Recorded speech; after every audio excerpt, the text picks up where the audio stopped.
ഇപ്പൊ ഈ ട്രൈബിലാണെങ്കിൽ ഇപ്പൊ first movie tribe based, second movie അങ്ങനെ സാത്താൻ അങ്ങനെയുള്ള ഒരു രീതി. ഇപ്പൊ രണ്ടിലാണെങ്കിലും സോങ്ങും കൂടി ക്രിയേറ്റ് ചെയ്തു എന്ന് പറഞ്ഞല്ലേ. അപ്പൊ ശരിക്കും ഒരു സ്റ്റോറി ടെല്ലിങ്ങില് എങ്ങനെ സോങ്ങിന് ഭയങ്കര ഇമ്പോർട്ടൻസ് ആയിട്ട് തോന്നിയിട്ടുണ്ടോ? ഇതില് കാടലിലെ ഒരു സോങ് ഉണ്ട്. ആ സോങ് പറഞ്ഞാൽ അതിന്റെ കഥയിലെ ഒരു ഇൻസിഡന്റ് കിടക്കുന്നുണ്ട്, അസുഖ ബേസ്. അപ്പൊ ആ സോങ് ഞാൻ എഴുതിയേക്കണെന്ന് പറഞ്ഞു കഴിഞ്ഞാൽ ആ അസുഖത്തെ ബേസ് ചെയ്ത ആ ഒരു ഇതിന്റെ രീതിയിൽ, അതായത് അവിടെ നടക്കുന്ന ഇൻസിഡന്റ് ബേസ് ചെയ്താണ് ഞാൻ കോർത്തിണക്കെയാണ് ചെയ്യുന്നത്. ആ ഇൻസിഡന്റ് ബേസ് ചെയ്താണ്. ആ സോങ് കേട്ടാൽ തന്നെ അറിയാം ഇൻസിഡന്റിലാണ് ഫുള്ളും ഇൻസിഡന്റ് വെച്ച് എഴുതിയത്. എന്നാലും ഒരു നമുക്ക് ഈ പാട്ട് എഴുതുമ്പോ എന്ന് പറയുമ്പോ തന്നെ ഒരു ഇൻസ്പിറേഷൻ വേണ്ടേ? അപ്പൊ എങ്ങനെ അതും കാട്ടിലൊക്കെ പോയിട്ട് അങ്ങനെ ഒരു ഞാൻ കണ്ടിട്ടുണ്ട്. ഞാൻ ഇവരുടെ ഡാൻസ് കണ്ടിട്ടുണ്ട്. ഇവർക്ക് എന്റെ അറിവ്, ചിലപ്പോ എന്നെക്കാളും അറിവുള്ളവരുണ്ടാവും. ഞാൻ പോയി കണ്ടെങ്കില് ഇവർക്ക് സങ്കടപ്പാട്ടില്ല, ഇവർക്ക് ശോകഗാനമില്ല, അങ്ങനെയില്ല. ഇവർക്ക് ആഘോഷ ഫുള്ള്. ഇവരുടെ അവരുടെ ഊരിലൊക്കെ ആഘോഷം നടക്കുമ്പോ ഇവർക്ക് ഫുള്ള് സന്തോഷ നിമിഷങ്ങളേ ഉള്ളൂ. അപ്പൊ ഞാൻ ഒരു ചേച്ചിനെ ഞാൻ പരിചയപ്പെടാണ്, പേര് ഞാൻ മറന്നുപോയി ആ ടൈമില്. അപ്പൊ അങ്ങനെ ആ ചേച്ചിനെ ഞാൻ വിളിച്ചെങ്കിൽ ചോദിക്കും. അപ്പൊ അവര് ഒരു പാട്ട് പാടാൻ പറഞ്ഞു കഴിഞ്ഞാൽ അവരെപ്പോഴും സന്തോഷ പാട്ടാ പാടണം. പിന്നെ നമ്മള് മറ്റേ അയ്യപ്പനും കോശിയിലൊക്കെ സോങ്ങുകൾ ഉണ്ടല്ലോ, ആ നഞ്ചിയമ്മയുടെ പാട്ട്. അപ്പൊ നമ്മളങ്ങനെ കുറെ നമ്മൾ റെഫറൻസ് ചെയ്യും, ഇങ്ങനെ ചെയ്ത ഇങ്ങനെ കിട്ടുന്നു. പിന്നെ നമ്മുടെ കഥയുടെ ത്രെഡിന്റെ ഇതില് ലിറിക്സ് എഴുതി. പിന്നെ മ്യൂസിക് ഞാനല്ല എഴുതാ, മ്യൂസിക് വേറെ ചേട്ടൻ എഴുതി. ലിറിക്സ് ഞാൻ എഴുതി. കാരണം ഞാൻ ആ ചേട്ടനോട് ലിറിക്സ് എഴുതാൻ പറയുമ്പോൾ ചേട്ടൻ പറഞ്ഞു എനിക്ക് കഥ അറിയില്ല, എനിക്ക് നിങ്ങളുടെ സ്ലാങ് അറിയില്ല എന്ന് പറഞ്ഞു. അപ്പൊ പിന്നെ നമുക്ക് വേറെ ആരെയും പിടിക്കുന്ന നിർത്തില്ല. അപ്പൊ തന്നെ ഇത് എന്നാ പിന്നെ ഞാൻ തന്നെ ചെയ്തിരുന്നു. പിന്നെ കുറച്ച് ദിവസം ഇരുന്നു. പിന്നെ അങ്ങേരുടെ അടുത്ത് പോയി ഞാൻ ചോദിക്കും, എനിക്കറിയില്ലെങ്കിൽ അങ്ങേര് ഒരു തെറ്റാന്ന് പറഞ്ഞാൽ വീട്ടിൽ തിരിച്ചു വരും. പിന്നെ ആലോചിക്കും, പിന്നെ എങ്ങനെ ഫോൺ ചെയ്യും. അങ്ങനെ ഞങ്ങൾ പോയി ചെയ്തു. അല്ലാണ്ട് ഒറ്റയടിക്ക് ചെയ്തെടുക്കാൻ അത്ര വലിയ പ്രതിഭയൊന്നും അല്ല. എന്തായാലും ഇത്രയും കഴിവുണ്ടാവാന്ന് പറഞ്ഞ ചെറിയൊരു കാര്യം. എല്ലാം ചോദിച്ചു പഠിക്കണേ, അത്രേ ഉള്ളൂ. എല്ലാരോടും ചോദിച്ചു പഠിക്കും. കുറെ പേര് സപ്പോർട്ട് ചെയ്യും, കുറെ പേര് പറഞ്ഞു തരും. ഹമ്പിളാണ്.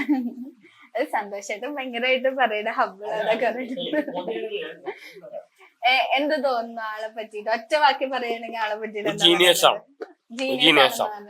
അത്രേ ഉള്ളൂ. അതാണ് മെയിൻലി പറയണത്. ജീനിയസ് ആണ്, ഒരു സാധാരണ മനുഷ്യനല്ല. സാധാരണ മനുഷ്യനല്ല, ഒരു ഇങ്ങനത്തെ ആൾക്കാർ കുറവാണ്.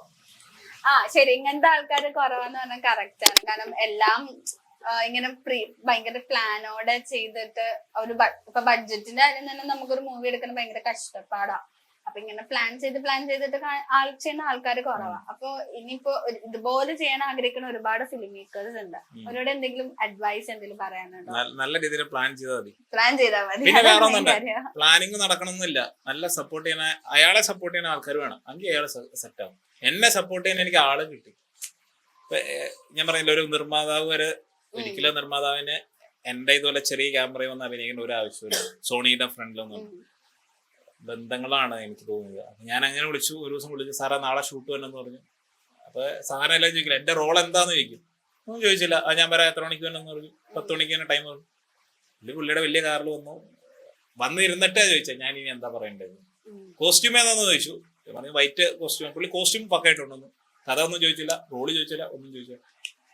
അതൊക്കെ എനിക്ക് ഏറ്റവും പ്ലസ് പോയിന്റാ. അതായത് ചിലവരെല്ലാം കഥ ചോദിച്ചിട്ടല്ലേ ഇപ്പൊ ഓൾമോസ്റ്റ് മിക്കവരും തന്നെ ചോദിക്കാണ്ട്. ഇതിലെ നായിക വരെ കഥ ചോദിക്കാണ്ട് തന്നെ. അതൊരു വിശ്വാസമാണ്, ട്രസ്റ്റിലാണ് എല്ലാവരും. അവരുടെ ട്രസ്റ്റാണ് എന്റെ സക്സസ് ആയിട്ട് ഞാൻ കണക്കാക്കണം. അല്ലാണ്ട് വേറെ ഒന്നുമില്ല. പ്ലാൻ ചെയ്തു, ആ പ്ലാനിങ് എല്ലാം വർക്കൗട്ട് അടിച്ചു 2 പടത്തിലും. സന്തോഷേട്ടാ, ഇപ്പൊ ആളുടെ ഒപ്പം വർക്ക് ചെയ്തിട്ടുണ്ടായിരുന്നു, ചെറിയൊരു റോള് ചെയ്തിട്ടുണ്ടായിരുന്നു. അപ്പൊ ഇനിയും ആഗ്രഹം ഉണ്ട് ആളുടെ ഒപ്പം വർക്ക് ചെയ്യണം? എനിക്ക് താല്പര്യമുണ്ട്. എനിക്ക് അഭിനയത്തോട് അങ്ങനെ വലിയ ഇതൊന്നുമില്ല, പക്ഷെ ചെയ്യാൻ പറ്റി. എന്തെങ്കിലും എന്ത് റോൾ ചെയ്യണം അങ്ങനെ വലിയ ആഗ്രഹം? ഞാൻ അങ്ങനെ വലിയ ആക്ടറൊന്നുമില്ല. എനിക്ക് ആക്ടിങ് കുഴപ്പമില്ല, ചെയ്യണ്ട. പക്ഷെ അതിനോട് വലിയ പാഷനൊന്നും ഇല്ല. പുള്ളി അപ്രോച്ച് ചെയ്തപ്പോ ഞാൻ ചെയ്തു, അത്രേ ഉള്ളൂ. ഇനി ആൾക്കൊരു റോള് ചെയ്യും, എന്തായാലും ചെയ്യും. ഞാൻ ഇങ്ങനെ വിളിച്ചു, ചേട്ടാ ഇങ്ങനെ കാര്യങ്ങളൊക്കെ ഉണ്ട് പറഞ്ഞു. പിന്നെ ചേട്ടന്റെ ഫാദറിന്റെ വീടൊക്കെ എവിടെയാന്ന് എനിക്ക് വ്യക്തമായിട്ട് അറിയാം. അതൊക്കെ ഞാൻ കുറച്ചാൾ ഞാൻ അവിടെ ഡ്യൂട്ടി ചെയ്തുകൊണ്ടിരുന്ന ആളാണ്. അങ്ങനെയൊക്കെ പരിചയം ഉണ്ടായിരുന്നു. ചേട്ടനോട് ഞാൻ ചോദിച്ചു ഇന്നാണ് സംഭവം എന്ന് പറഞ്ഞു. ചേട്ടൻ ചാടിക്കയറി ഞാൻ നമുക്ക് ചെയ്യാൻ കുഴപ്പമില്ലാന്ന് പറഞ്ഞു. ചെയ്യുന്ന സമയത്ത് ഞാൻ ഇഷ്ടപ്പെട്ടില്ലേ.